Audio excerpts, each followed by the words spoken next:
Voy a repetir el versículo 3 y el versículo 4, que dice: bendito el Dios y Padre de nuestro Señor Jesucristo, que según su grande misericordia nos hizo renacer para una esperanza viva por la resurrección de Jesucristo de los muertos, para una herencia incorruptible, incontaminada e inmarcesible, reservada en los cielos para vosotros. Bueno, hermanos, empezamos a estudiar esta maravillosa carta del apóstol Pedro. Hemos dicho que el Nuevo Testamento está escrito por varias personas. El escritor más asiduo es el apóstol Pablo. Desde luego tiene la mayoría de escritos en el Nuevo Testamento, de la literatura que está canonizada, que está correcta, pues que es parte de nuestro canon bíblico. Pero también hay otros autores, por ahí el que le sigue es el apóstol Juan, que escribió el Evangelio, las 3 cartas y el Apocalipsis. Y después hay otros más, pero Pedro es otro que está escribiendo también en el Nuevo Testamento, y tiene estas primera y segunda carta de Pedro. Nosotros conocemos al apóstol Pedro. Este es el mismo apóstol que fue escogido por el Señor para ser parte de sus discípulos y por supuesto con esta tarea apostólica. Lo conocemos a él por muchas razones. Lo conocemos a él porque fue uno de los apóstoles más cercanos al Señor Jesucristo, también junto con Juan y también con Jacobo, los hijos de Zebedeo. Conocemos pues un poco su historia de ellos. Conocemos su temperamento también de Pedro, muy arrojado, muy aventado, muy como muchos de nuestra época, que lo que piensan lo dicen así de bulto, ¿no? Cometen errores. Pero también conocemos el corazón compasivo y amoroso del apóstol Pedro. Lo conocemos, sabemos sus virtudes maravillosas, pero también conocemos su arrojado carácter de salir caminando de la barca para encontrarse con el Señor Jesús y hundirse porque se da cuenta de la situación del mar. Y también sabemos de que es capaz de negar a Jesús. Lo podemos ver en la historia de los evangelios. Este personaje pues es un personaje interesante, pero una de las cosas importantes del apóstol Pedro es que fue un apóstol que no solamente tuvo estas situaciones, sino que a la muerte de Jesús comandó la predicación del evangelio junto con Juan para que se empezara a diseminar el evangelio a lo largo de toda la región de Palestina, y gracias a la persecución que después hubo por ellos y por Esteban, el evangelio cundió a otras partes tan lejos como era posible. La semana pasada estábamos revisando un poco la carta a partir de este propio contexto y hablábamos acerca de los destinatarios de la carta, estos destinatarios que les hemos llamado los de la diáspora, porque es la palabra griega para la dispersión, estos expatriados, estos que están fuera de su hogar, estos expatriados que estaban allá habitando en Ponto, Galacia, Capadocia, Asia y Bitinia, son justo aquellos que hemos leído en Hechos, que por causa de la persecución, del martirio de Esteban, de la persecución, habían salido. Ocuparon primero Judea y por supuesto Samaria, y luego se fueron a Damasco, y de ahí se fueron a todas las regiones de Asia. Tenemos testimonio de la palabra por el libro de Hechos, que incluso parte de este grupo llegó hasta la Europa que hoy conocemos, que en aquel tiempo era pues Macedonia. Hasta allá llegó la dispersión. Nosotros de alguna manera somos parte de esta dispersión, por 2 razones. Una, no somos nosotros ciudadanos legítimos de este lugar, desde el punto de vista espiritual, somos nosotros extranjeros en este lugar, porque nuestra ciudadanía está en los cielos. Y además nosotros hemos heredado la fe de aquellos de Palestina en la predicación pues de Jesús, desde luego, pero de Pedro, Juan y los otros apóstoles. Por supuesto Pablo, que llevó el evangelio al mundo conocido de su época. El apóstol Pedro pues describe a estos expatriados de la dispersión, que no tienen arraigo, que viven en un lugar en donde no les pertenece, que no pueden contar ellos, mis abuelos y mis antepasados están viviendo en lugares ajenos a su propia tierra, y están padeciendo, tienen un padecimiento natural de personas expatriadas, pero además hay unas amenazas que tienen que ver con ellos, y las amenazas tienen que ver, por ejemplo, con aquel Nerón, emperador romano, ¿no? Que había o estaba acusando a los creyentes de la época, a los cristianos, porque era el grupo más vulnerable, del incendio en Roma cuando él era el culpable. Y entonces empezó una persecución que se desató de una manera de verdad encarnizada, y era en la época en donde incluso algunos eran apresados y traídos al circo romano, pues, para ser devorado por las fieras. Era una imagen grotesca. Los historiadores de la tradición oral pueden hablarnos un poco acerca de lo grotesco que fue la persecución que se desató en esta época que fue escrita la carta, pero posterior todavía más recrudecida. Como el apóstol está viendo, inspirado por el Espíritu Santo, desde luego, el Espíritu Santo está hablándole a Pedro acerca de escribir esta carta, o lo inspira, por supuesto Pedro sabe que no solamente en este momento, pero que van a venir persecuciones muy fuertes, ¿no? Quizá por eso en el verso 7 les dice: para que sometida a prueba vuestra fe, mucho más preciosa que el oro, el cual aunque perecedero se prueba con fuego, se hallada en alabanza, gloria y honra cuando sea manifestado Jesucristo. Ya en el 6 les ha dicho que es necesario que por un poco de tiempo tengan que ser afligidos en diversas pruebas. Así es que Pedro está teniendo pues esta visión de sufrimiento de la gente que está dispersa, y les escribe esta carta. Esta carta tiene como propósito no tiene el propósito de espantar a los expatriados que están ahí. Por supuesto, muchos judíos convertidos, muchos gentiles convertidos. No es la idea espantarles, más bien es la idea apercibirles de lo que va a venir, pero además darles herramientas espirituales para enfrentar la situación. Esta es una cosa muy importante. Les va a dar herramientas maravillosas para enfrentar una situación que les viene, que va a ser de tribulación, por supuesto muy difícil, una situación que va a haber incluso gente que va a morir en todo este proceso. Después de que analizamos nosotros los versículos 1 y 2, en donde nos quedó clarísimo que fue escrito a estas personas, y que además ellos tienen que entender que su historia empieza desde antes de la fundación del mundo, en aquel momento del pacto de redención, donde Dios establece la elección de los que han de ser salvos. Les dice a ellos que son elegidos, ya lo vimos la semana pasada, ¿no? Y que el método fue la presencia de Dios, el Padre en santificación del Espíritu Santo, para obedecer y ser rociados con la sangre de Jesucristo, y encontramos la Trinidad ahí, operativa en la salvación, por supuesto, de aquellos que el Señor había elegido a partir de su decreto eterno. Maravilloso. Ellos deben de saber: yo fui elegido antes de la fundación del mundo con un propósito, y el propósito es divino. Y cada que el Señor llama a las personas para ponerles en alerta acerca de su destino maravilloso, que es justo la vida eterna. En este pensamiento el apóstol está. Si nos quedamos con el verso 1 y 2 solamente, quizás solamente tenemos un breve tratado sobre doctrinas como presencia, santificación y rociamiento y expiación. Maravillosas doctrinas, profundísimas. Pero no, da un paso más el apóstol y va a seguir con sus temas doctrinales para personas que conocen justo la historia de su propia vida y entienden los conceptos que seguramente Pablo y Pedro les habían enseñado. Entonces empieza el apóstol hablando de algo muy hermoso. 2 versículos nada más que deben de ser alimento espiritual para nuestras vidas también. El alimento sólido para nosotros. Hay una promesa ahí en los versículos 3 y 4. Hay algo que se promete. Y lo que se promete es una esperanza. Noten ustedes que el apóstol está diciendo: bendito el Dios y Padre de nuestro Señor Jesucristo, que según su grande misericordia nos hizo renacer para una esperanza viva. Esta esperanza, por supuesto, es muy importante. Muy importante. El apóstol empieza esta expresión en una expresión que es muy característica de los apóstoles.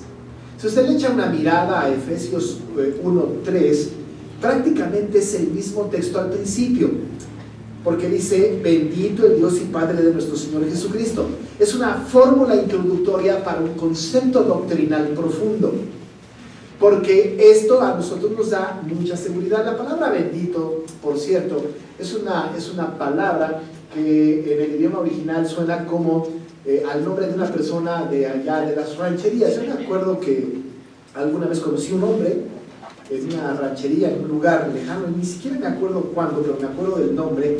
Este hombre se llamaba Eulogio, así se llamaba, no sé si usted conozca a alguien así, pero Eulogio, y era un nombre interesante, ¿no? Nos llamaba la atención el nombre. Pero esta palabra Eulogio es griega, así que el hombre que se llama Eulogio tiene un nombre interesante, griego, pues, ¿no? Culto, Eulogio. Pero la palabra eulogio o eulogia es una palabra que en el idioma español nuestro se ha traducido como bendito. Así que cuando alguien le decía eulogio es porque lo estamos elogiando. Este eulogio o elogio significa bendito. Es como nos están elogiando. Y aquí están haciendo un eulogio o un elogio o una oda al Señor. Le está diciendo bendito el Dios y Padre de nuestro Señor Jesucristo. Hay una oda, hay un elogio, hay pues una expresión de adoración para el Señor. Bendito sea Él, elogiado, eulogio, dice el texto bíblico.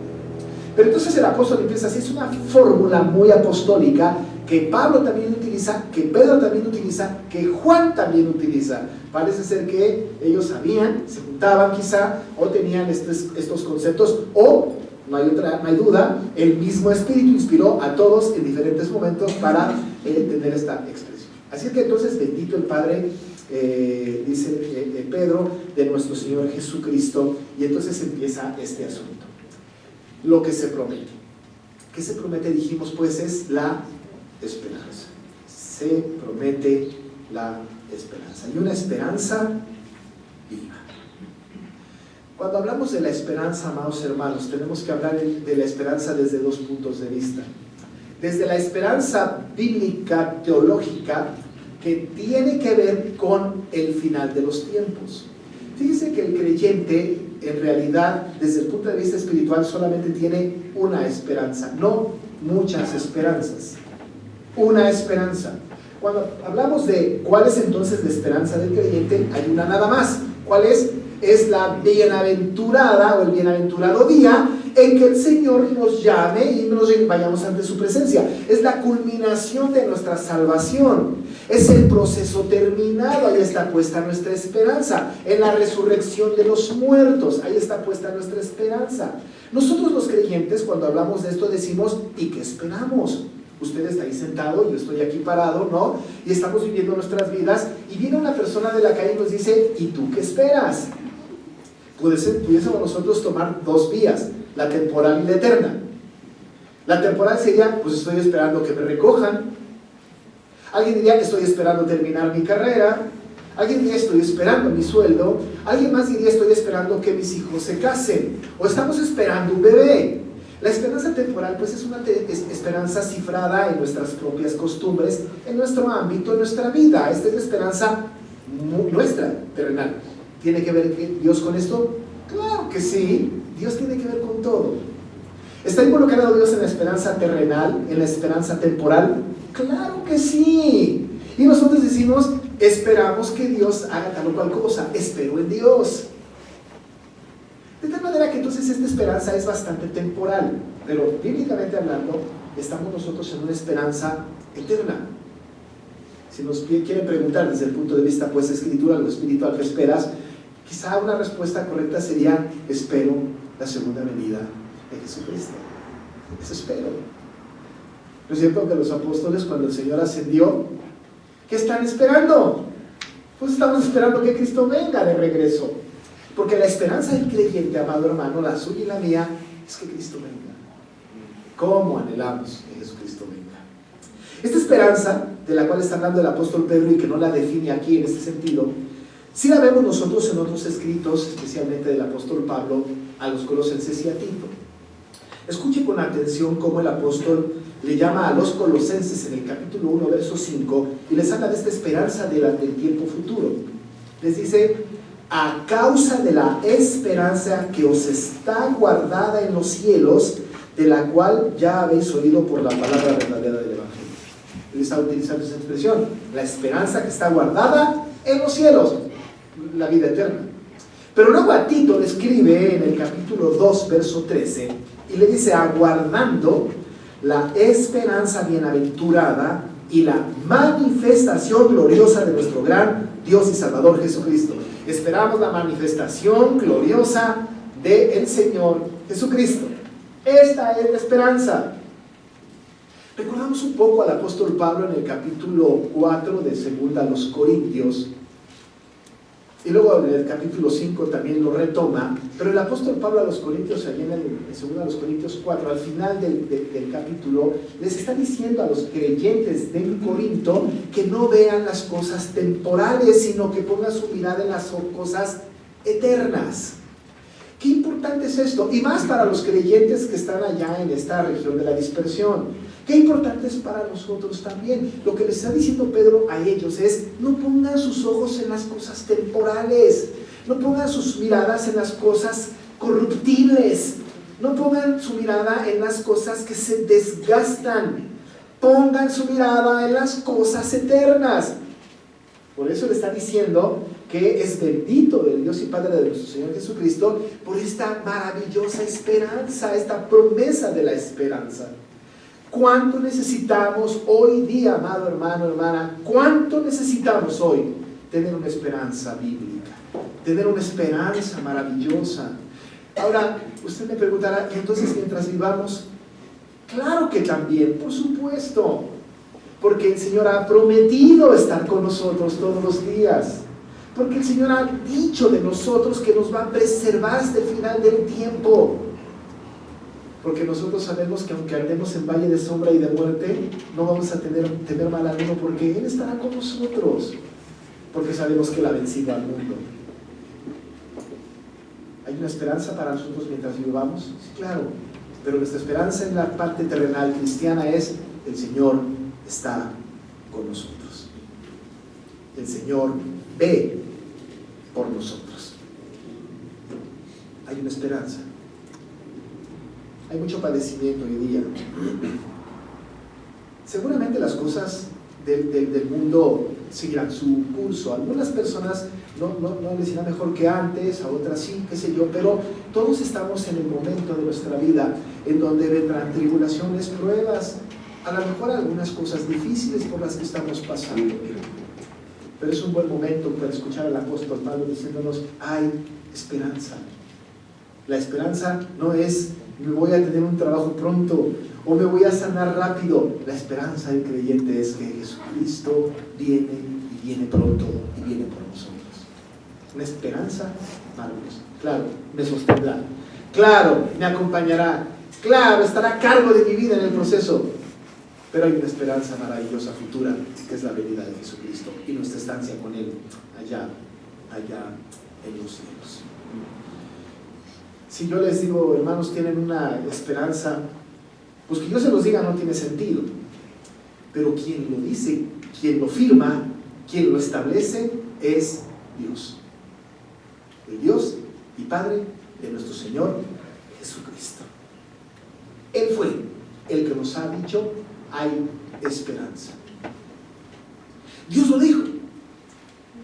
Le está diciendo Pedro a los expatriados: Dios está comprometiendo su palabra con ustedes. Él les dijo: hay esperanza. Y la esperanza es una esperanza viva. Dios lo promete, y lo que Dios promete cumple, porque las promesas del Señor son en sí y amén. No hay duda de que el Señor cumplirá sus promesas. Y si Él ha prometido la segunda venida, Él ha prometido refugio para nosotros, Él ha prometido esta esperanza, lo va a cumplir. El autor de Hebreos, que no conocemos, dice esto. Miren cómo lo dice allá en el capítulo 10, verso 23 de Hebreos. Y eso es algo para nosotros. Mantengamos firme, sin fluctuar, la profesión de nuestra esperanza, porque fiel es el que lo prometió. Fiel es el que lo prometió. Y Dios no se retracta. Digamos en nuestro lenguaje coloquial, no se echa para atrás. Va adelante, porque fiel es el que lo prometió. Mantengamos pues firmes sin fluctuar la profesión de nuestra esperanza. Dios lo prometió, lo va a cumplir. No hay una sola cosa que Dios haya prometido que haya dejado de cumplir. Aquellos están en una situación difícil, están en una situación complicada, peor que nosotros, porque están siendo ellos atacados a muerte. Pero hay una esperanza.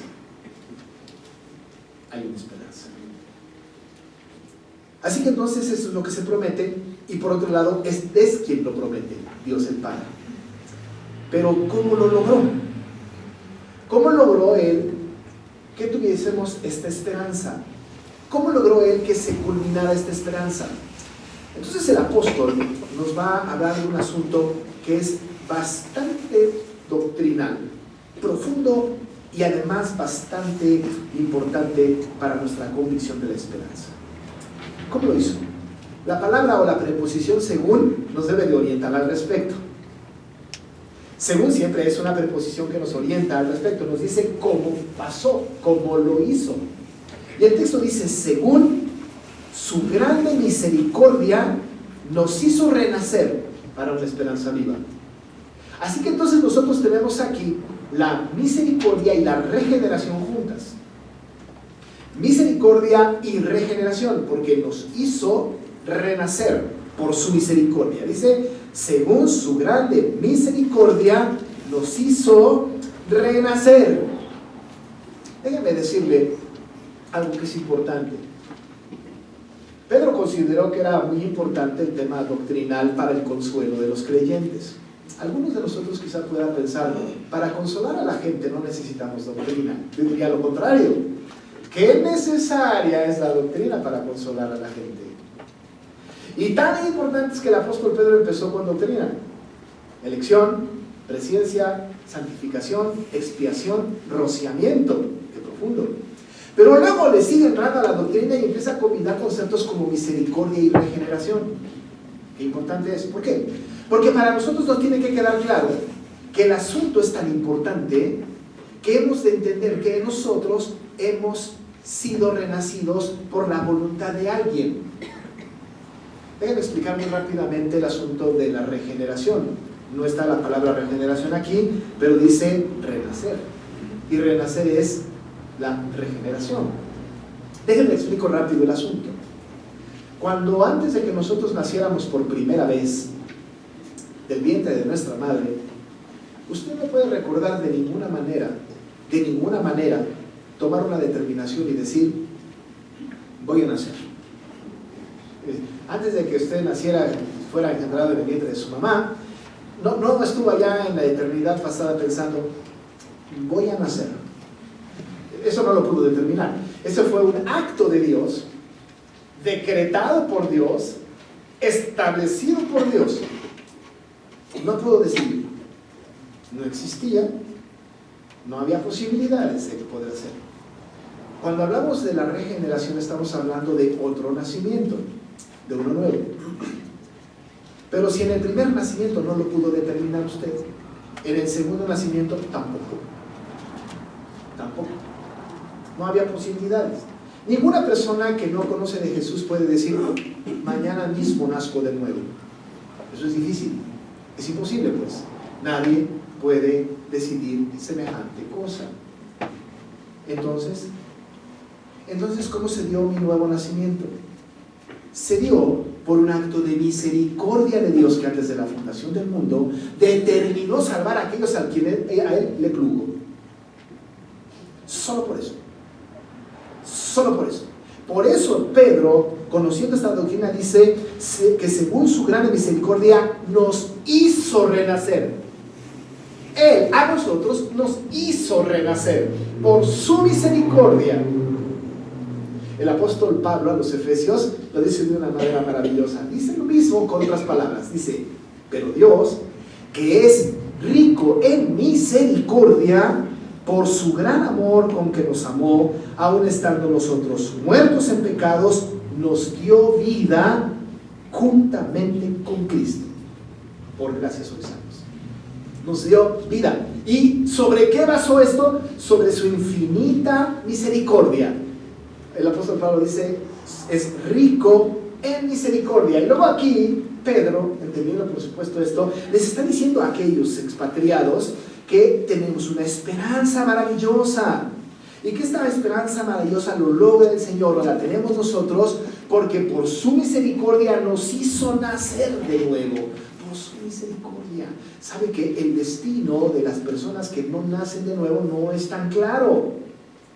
Pero nosotros, amados hermanos, usted y yo, que hemos nacido de nuevo, que nos ha sido el privilegio de renacer, pues de tener este nuevo nacimiento, esto se lo debemos a la misericordiosa obra del Señor, y eso nos da esperanza. No puede existir un regenerado sin esperanza. Si una persona creyente en el Señor no tiene esperanza, quizá no sea regenerado, porque por su misericordia nos hizo renacer para una esperanza viva. Por eso cuando estamos en crisis, ¿no?, en una situación difícil en casa, no hay trabajo, qué sé yo, hay un problema, lo que fuera, ¿no?, nosotros decimos, está todo en orden, Dios está acá. ¿Por qué tenemos esa convicción? Porque el Señor nos hizo renacer por su misericordia a una esperanza viva.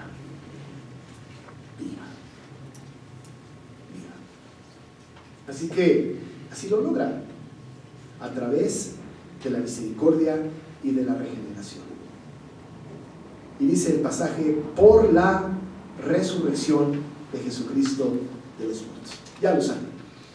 El apóstol Pablo dijo, si Cristo no hubiera resucitado, esta misericordia, nacer de nuevo, no servirían de nada.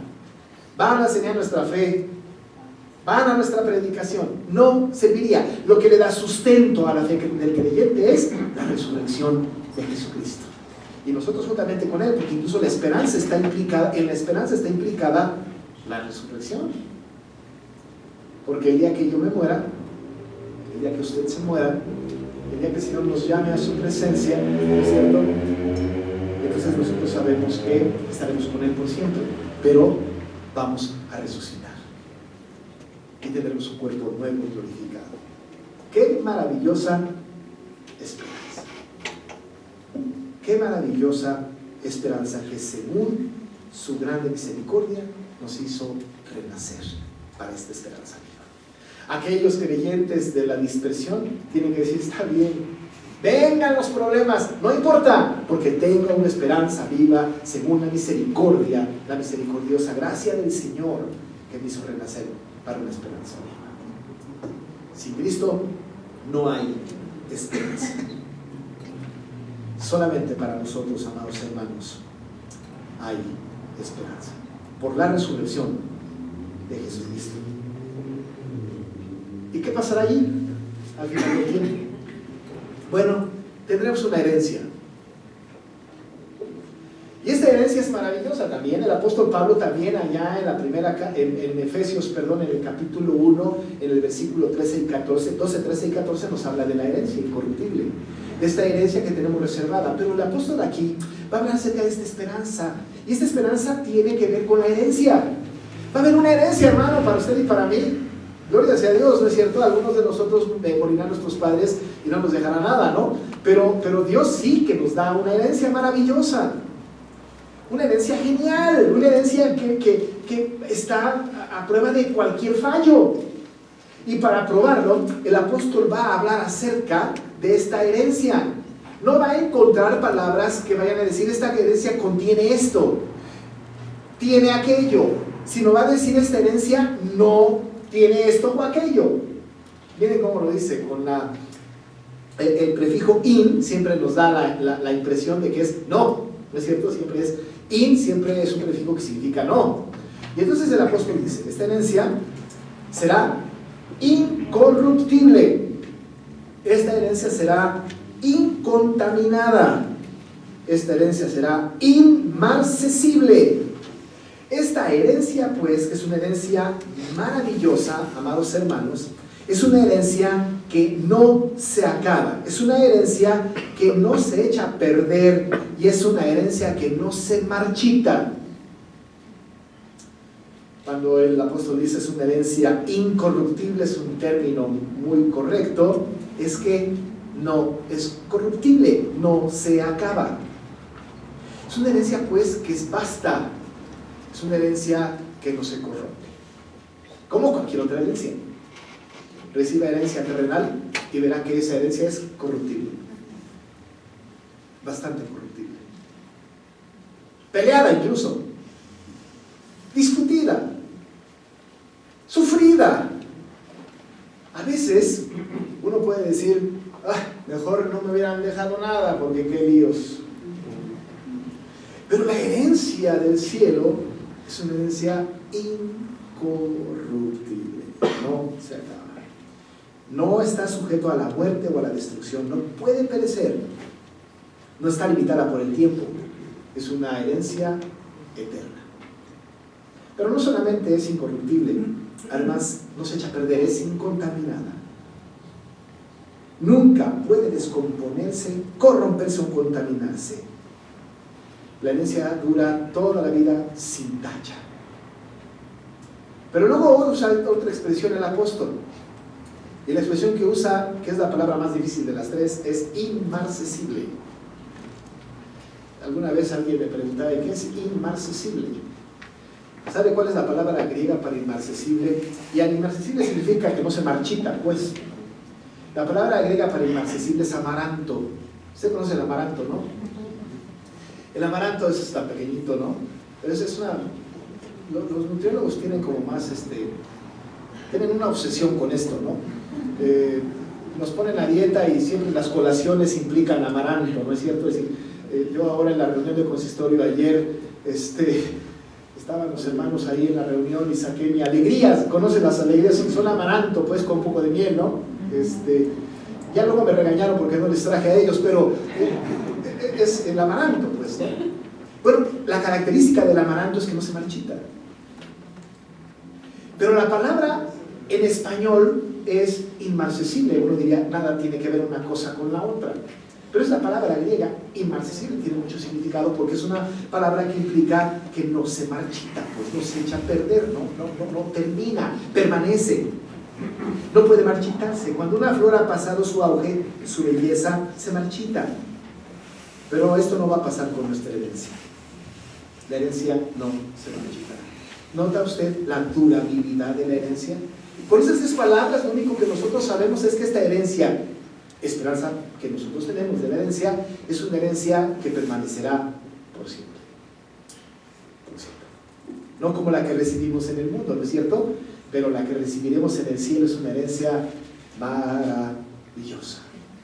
La expresión bíblica hermosa es incorruptible, incontaminada e inmarcesible. Pero además, ya está hecha. Ya está hecha. Nada más hay que llegar y es nuestra. ¿Alguno de ustedes ha viajado a algún lugar turístico, a algún lugar, una ciudad o lo que sea? ¿No es cierto que antes de viajar hace una reservación? Habla al call center, ¿no? Hace una reservación, me lo reserva. Lo único que tiene que hacer es llegar, dar su nombre, van a abrir los libros y van a decir, sí, aquí está usted, su reservación está hecha, puede usted entrar a disfrutar de este destino, de este hotel o lo que sea. Bueno, pues haga de cuenta que cuando el Señor, según su misericordia, nos hizo renacer para una esperanza viva, de acuerdo a su decreto eterno, por su presencia, por aquel decreto de elección que hizo antes de la fundación del mundo, ya nos hizo una reservación para la vida eterna. Hizo la reserva. Y lo único que tenemos que hacer, amado hermano, es morir.